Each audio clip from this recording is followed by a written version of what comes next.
Madame la maire, chers collègues, alors, je suis un peu embêté sur ce point 40 de notre ordre du jour, car j'ai l'impression qu'il y a une divergence entre la question posée par le collectif, dont vous venez de nous lire leur lettre, et la question posée à l'ordre du jour. Et maintenant, je pourrais même rajouter le troisième point avec le vœu. On mélange les trois sujets en un. En effet, dans la lettre, il me semble qu'il est bien parlé d'un débat public avec les citoyens. Quand j'entends « nous vous sollicitons pour la mise en place d'un débat public relatif à la réunification administrative de la Bretagne », alors je ne vais pas vous relire toute la lettre, mais juste ces trois phrases. « Les conditions sanitaires actuelles ne se prêtent malheureusement guère à la mise en place d'un débat public dans de bonnes conditions. Au vu des circonstances, il nous semblerait pertinent que le conseil municipal donne son accord de principe lors de la présente session, la définition des modalités et des dates adaptées, puis le débat public proprement dit pourrait avoir lieu une fois la situation sanitaire apaisée. La demande qui nous est donc soumise par cette association est, telle que je la comprends, de donner un accord de principe sur l'organisation d'un débat citoyen et non pas seulement au sein du conseil municipal de Rennes. D'un autre côté, à l'ordre du jour de notre conseil de ce soir, il nous est écrit « Le conseil municipal est invité à débattre de cette question, la réunification de la Bretagne ». Donc pour moi, je vois ici deux questions différentes, liées, je vous le concède, mais différentes. Ou alors, c'est un fait exprès. Nous imaginons que c'est un sujet que vous avez dû, avec impatience et plaisir, voir arriver sur votre bureau. Donc sur la question d'un éventuel débat public citoyen. Tout d'abord, je me posais la question de ce à quoi sert la charte rennaise de la démocratie locale. J'avais, sans doute naïvement, pensé que la municipalité rennaise était attachée fortement au concept de démocratie participative, de consultation, de co-construction ou tout simplement à l'écoute de ses habitants.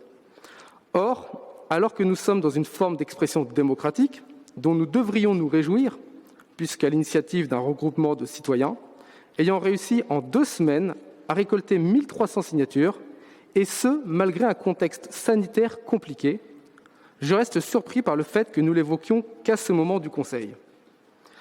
En effet, en commission du 2 février, mon collègue Antoine Cressard et moi-même, alors je vais reprendre un petit peu ce que Charles avait dit tout à l'heure, mais il était 17h quand Charles s'est exprimé, il est 21h30 maintenant, ça fait 4h30, donc on peut peut-être avoir oublié ses propos. Donc, en effet, en commission du 2 février, mon collègue Antoine Cressard et moi-même vous faisions part de ce que nous trouvions pertinent, à savoir que ce débat soit fait en début de conseil. Votre réponse, donc je la recite, « Madame la maire ne souhaite pas faire évoluer l'ordonnancement de la séance du conseil municipal du 8 février concernant la réunification, car il ne semble pas qu'il y ait d'actualité particulière à l'échelle communale dans ce dossier. » Pour moi, ma question lors de cette commission, ce n'était pas la révélation d'une impatience quant au sujet de la réunification, qui, oui, m'est cher. Je ne dirais pas le combat d'une vie, comme vous avez pu le dire, mais cher tout de même, car j'y vois une incidence, y compris sur le cadre de vie de mes enfants. Et comme j'en ai 6, ça me donne 6 fois plus de raisons de souhaiter cette amélioration démocratique. Donc, cette question en commission, c'était bien la question de la considération des expressions citoyennes. Allons-nous systématiquement reléguer les sollicitations de nos habitants en fin de conseil ? Car je trouve dommage, en tant que maire, de ne pas considérer ces habitants, et pire, de considérer qu'une procédure d'interpellation du conseil municipal n'est pas une actualité à l'échelle communale. Je trouverais d'ailleurs dommage que nous ne répondions pas à la requête de l'association qui, de par cette pétition, demande un accord de principe sur la mise en place de ce débat public. Voilà ce que j'avais à dire sur ce premier point. Concernant maintenant la question de la réunification en tant que telle, je ne vais pas refaire à moi tout seul en une soirée la totalité de la riche littérature à ce sujet. De plus, ce n'est pas la première fois que ce débat a lieu dans cette enceinte, mais ce que je note, qui diffère ne serait-ce que des 2 dernières occasions qui étaient en 2009 et 2014, c'est que ces fois-là, le débat avait lieu après les décisions déjà prises, un peu comme une réaction. Loi sur la démocratie locale en 2009 et le rapport Balladur, ou loi NOTRe de 2014 sur la réforme territoriale et la création des grandes régions. Cette fois-ci, et c'est une chance, ce n'est pas une réaction passive, mais une initiative active. ces précurseurs. Rappelons d'ailleurs que ces régions XXL ont été dessinées de manière autoritaire par l'ancien président de la République en ne respectant pas la Charte européenne de l'autonomie locale, pourtant ratifiée par la France en 2006, et par laquelle elle s'engage à consulter préalablement les collectivités ou les populations concernées lors d'une réorganisation administrative. Sur ces 3 dernières années, les actions citoyennes ont été nombreuses et renouvelées pour remettre le sujet à l'agenda politique.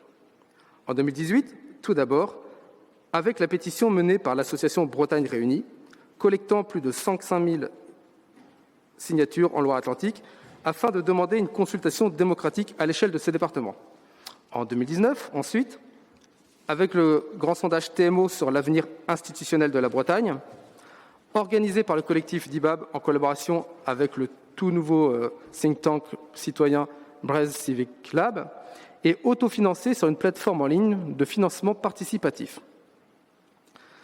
Ce sondage fit la une d'un grand quotidien régional avec des résultats mettant en avant une opinion publique en faveur de la réunification et très favorable à un débat public et une consultation démocratique.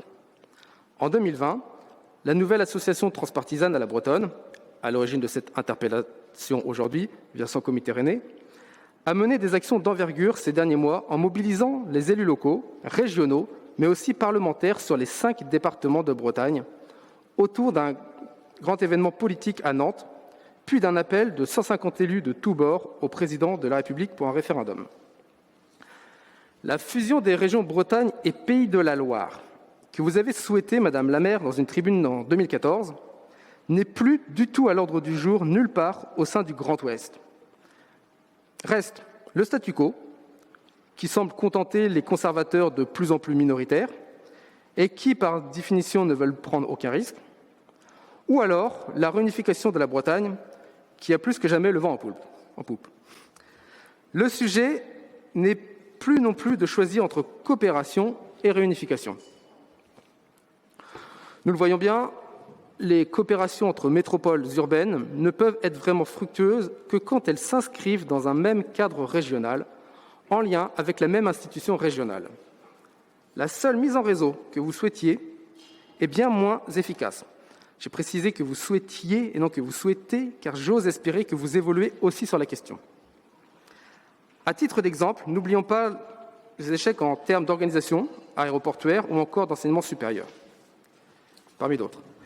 La gouvernance de nos institutions doit désormais être au cœur de nos réflexions, car elle seule permettra véritablement de réussir les grands défis qui nous attendent.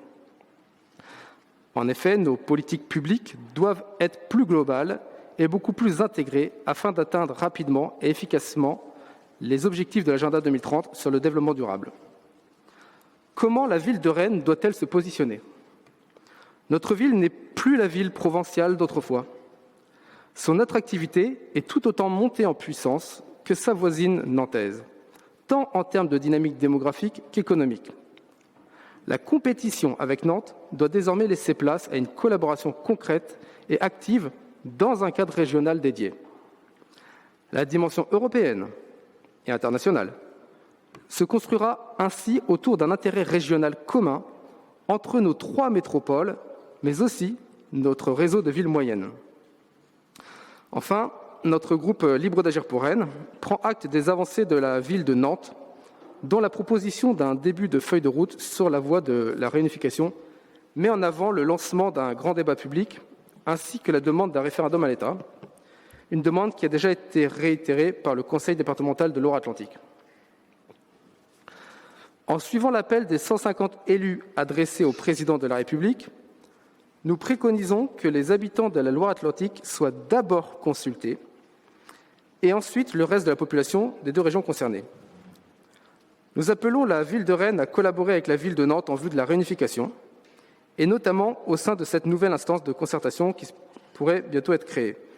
Nous souhaitons également que le débat puisse monter à l'échelle métropolitaine, tant à Nantes qu'à Rennes, mais aussi à Saint-Nazaire ou Brest, ainsi que progressivement dans toutes les villes moyennes de Bretagne.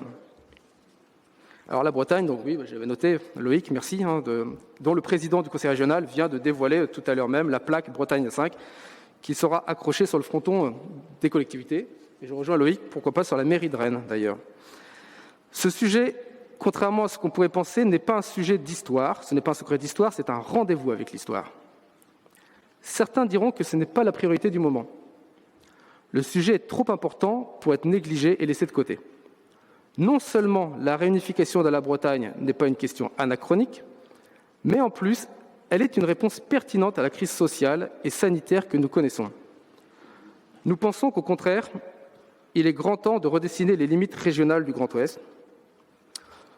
Pourquoi pas en fusionnant le département et en dotant ainsi la Bretagne d'une collectivité régionale nouvelle, une assemblée de Bretagne, correspondant enfin au désir des concitoyens de vivre ensemble. Surtout, la Bretagne, région à la pointe de l'Europe, reste excentrée et ce renforcement territorial permettrait à la Bretagne de peser davantage politiquement sans toutefois perdre son identité reconnue. Le moment est donc venu de convaincre, rassembler et réussir ce projet majeur pour l'avenir de la Bretagne.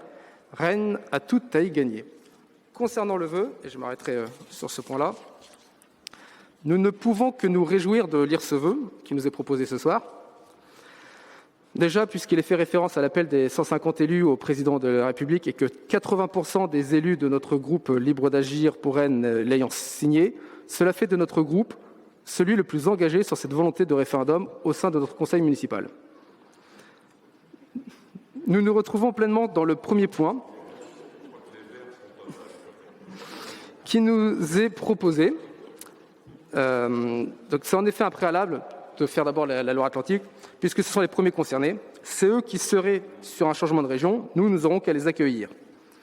Et dans un second temps, une consultation des populations ou collectivités, tel que c'est précisé dans votre vœu, ça laisse ouvert la méthode pour les territoires concernés. Concernant en revanche le second point, j'aimerais juste avoir quelques précisions, puisque vous nous proposez ici de participer à l'instance qu'ambitionne de créer la ville de Nantes. Avez-vous plus d'informations sur ce sujet, sur cette instance ? Car si le vœu est bien que le conseil municipal de Rennes souhaite participer à l'instance, alors ça veut dire que toutes les représentations au sein de ce conseil pourront y participer ? Car s'il est primordial, en effet, que Rennes, capitale administrative, soit partie prenante de ce futur espace de construction et de dialogue, il ne faut pas oublier que Rennes est l'expression de plusieurs composantes municipales et vous engagez-vous, de par ce vœu, de faire tout ce qui est possible pour que nos groupes politiques y soient pleinement intégrés. Merci.